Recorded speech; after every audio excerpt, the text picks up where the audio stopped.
আসসালামু আলাইকুম। আপনারা আছেন পাঠশালা 365 এর সঙ্গে। আমন্ত্রণ জানাচ্ছি 11 জুলাই 2025 সংবাদপত্র থেকে সংগৃহীত গুরুত্বপূর্ণ সাধারণ জ্ঞান আলোচনায়। বিশ্বের জনসংখ্যা প্রথমবারের মতো 5 বিলিয়ন বা 500 কোটি ছাড়িয়ে যায় কখন? ঘ 1987 সালের 11 জুলাই। বিশ্বের জনসংখ্যার প্রথমবারের মতো 5 বিলিয়ন তথা 500 কোটি ছাড়িয়ে যায় 1987 সালের 11 জুলাই। ইউএনএফপিএ এর হিসেবে দেশের মোট জনসংখ্যার কত ভাগ কর্মক্ষম জনগোষ্ঠীর অন্তর্ভুক্ত? ক 65%। ইউএনএফপিএ এর হিসেবে দেশের মোট জনসংখ্যার কত ভাগ কর্মক্ষম জনগোষ্ঠীর অন্তর্ভুক্ত? ক 65%। জাতিসংঘের উদ্যোগে প্রতি বছরের কোন দিনটি বিশ্ব জনসংখ্যা দিবস হিসেবে পালিত হয়? গ 11 জুলাই। জাতিসংঘের উদ্যোগে প্রতি বছরের কোন দিনটি বিশ্ব জনসংখ্যা দিবস হিসেবে পালিত হয়? গ 11 জুলাই। বিশ্বের শীর্ষ অস্ত্র রপ্তানিকারক দেশ কোনটি?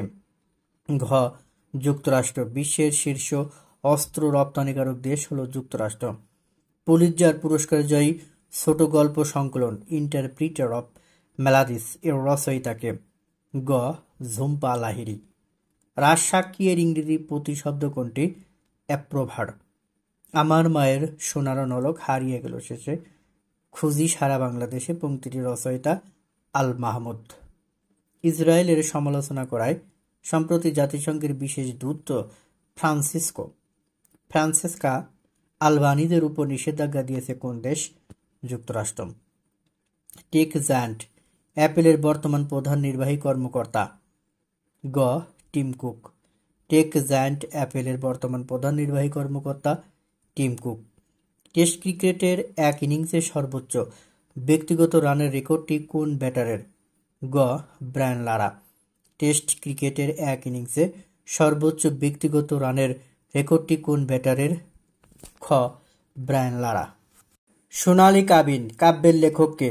আল মাহমুদ। জন্ম 11 জুলাই 1936। সোনালী কাবিন কাব্যের লেখক আল মাহমুদ, তার জন্ম 11 জুলাই 1936। জুলাই মাসের গণ অভ্যুত্থানের উপর নির্মিত তথ্যচিত্রটির নাম কি? শ্রাবণ বিদ্রোহ। জুলাই মাসের গণ অভ্যুত্থানের উপর নির্মিত তথ্যচিত্রটির নাম কি? শ্রাবণ বিদ্রোহ। 2025 সালে বাংলাদেশে টিএফআর মোট প্রজনন হার কত? 2.1%। সূত্র ইউএনএফপিএ। 2025 সালে বাংলাদেশে টিএফআর মোট প্রজনন হার 2.1%। সূত্র ইউএনএফপিএ। বর্তমানে ইউনেস্কোর তালিকায় মোট কতটি সাংস্কৃতিক, প্রাকৃতিক ও মিশ্র বিশ্ব ঐতিহ্য অন্তর্ভুক্ত রয়েছে? 1223টি। বর্তমানে ইউনেস্কোর তালিকায় মোট কতটি সাংস্কৃতিক, প্রাকৃতিক ও মিশ্র বিশ্ব ঐতিহ্য অন্তর্ভুক্ত রয়েছে? 1223টি। 17তম ব্রিক্স সম্মেলনের প্রতিপাদ্য কি? অন্তর্ভুক্তিমূলক ও টেকসই শাসনের জন্য বিশ্বব্যাপী দক্ষিণ সহযোগিতা জোরদার করা। 17তম ব্রিক্স সম্মেলনের প্রতিপাদ্য হল অন্তর্ভুক্তিমূলক এবং টেকসই শাসনের জন্য বিশ্বব্যাপী দক্ষিণ সহযোগিতা জোরদার করা। ডোনাল্ড ট্রাম্প কানাডার উপর কত শতাংশ শুল্ক আরোপের ঘোষণা দিয়েছেন? 35%। ডোনাল্ড ট্রাম্প কানাডার উপর 35% শুল্ক আরোপের ঘোষণা দিয়েছেন। 2026 সালে 18তম ব্রিক্স সম্মেলন কোথায় অনুষ্ঠিত হবে? ভারতে। 2026 সালে 18তম ব্রিক্স সম্মেলন অনুষ্ঠিত হবে ভারতে। বিশ্ব জনসংখ্যা দিবস পালিত হয় 11 জুলাই। বিশ্ব জনসংখ্যা দিবস 11 জুলাই। দেশের প্রথম রোবোটিক রিহ্যাবিলিটেশন সেন্টার চালু করেছে কোন প্রতিষ্ঠান? বাংলাদেশ মেডিকেল বিশ্ববিদ্যালয়। জুলাই গণ অভ্যুত্থান দমনে সরকার দলীয় কৌশল কী ছিল? হেডশট কৌশল। জুলাই অভ্যুত্থান দমনে সরকার দলীয় কৌশল ছিল হেডশট কৌশল। প্রথমবারের মতো AAA মান অর্জন করে কোন ব্যাংক? Prime bank. জুলাই গণ অভ্যুত্থানের তথ্যচিত্রের নাম কি? শ্রাবণ বিদ্রোহ। কাসিন ইন্ডিপেন্ডেন্স আর্মি KIA কোন দেশের বিদ্রোহী গোষ্ঠী? মিয়ানমার। বাংলাদেশের প্রথম রোবোটিক রিহ্যাবিলিটেশন সেন্টারটি কোন দেশের কারিগরি সহায়তায় স্থাপিত? চীন।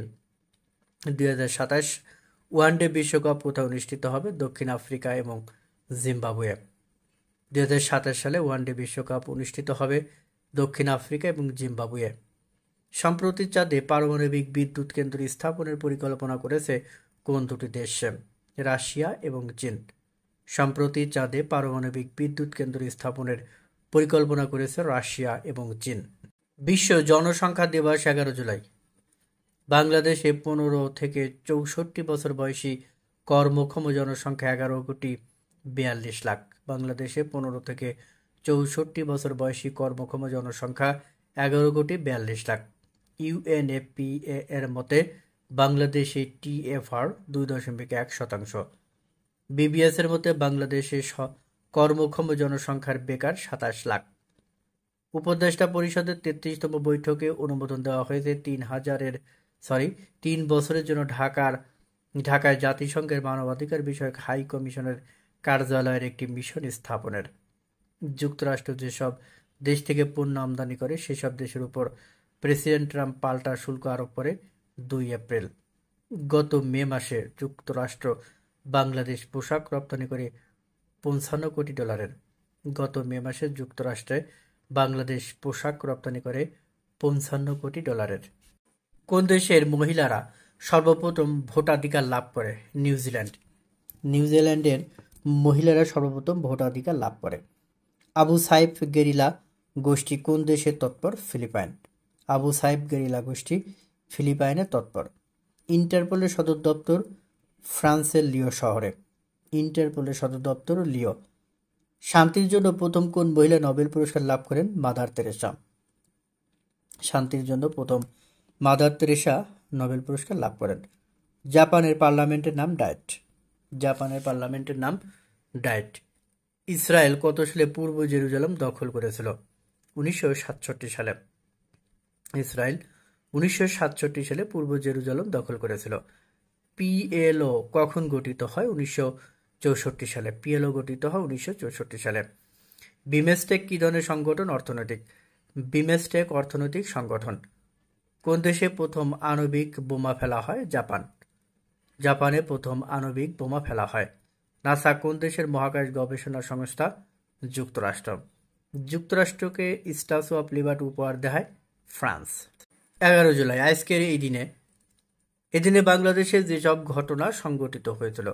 1936 সালের 11 জুলাই বাংলাদেশের প্রখ্যাত কবি ও সাহিত্যিক আল মাহমুদ জন্মগ্রহণ করেন। 1936 সালের 11 জুলাই জন্মগ্রহণ করেন কবি আল মাহমুদ। এছাড়াও এদিনে আন্তর্জাতিক যেসব ঘটনা সংঘটিত হয়েছিল। 1921 সালের 11 জুলাই মঙ্গোলিয়া স্বাধীনতা ঘোষণা করে। 1921 সালের 11 জুলাই মঙ্গোলিয়া স্বাধীনতা ঘোষণা করে। 1941 সালের 11 জুলাই মস্কোতে ইঙ্গো-রুশ চুক্তি স্বাক্ষরিত হয়।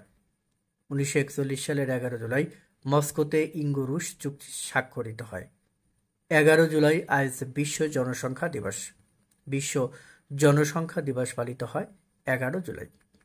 কুইজ বলতে হবে ভাষা তত্ত্ববিদ ডক্টর মোহাম্মদ শহীদুল্লাহর জন্ম তারিখ কোনটি? ক 10 জুলাই 1885, খ 21 জুলাই 1885, গ 10 মার্চ 1880, ঘ 10 জুলাই 1858। উত্তরটি অবশ্যই কমেন্টস বক্সে জানাবেন। ধন্যবাদ সবাইকে।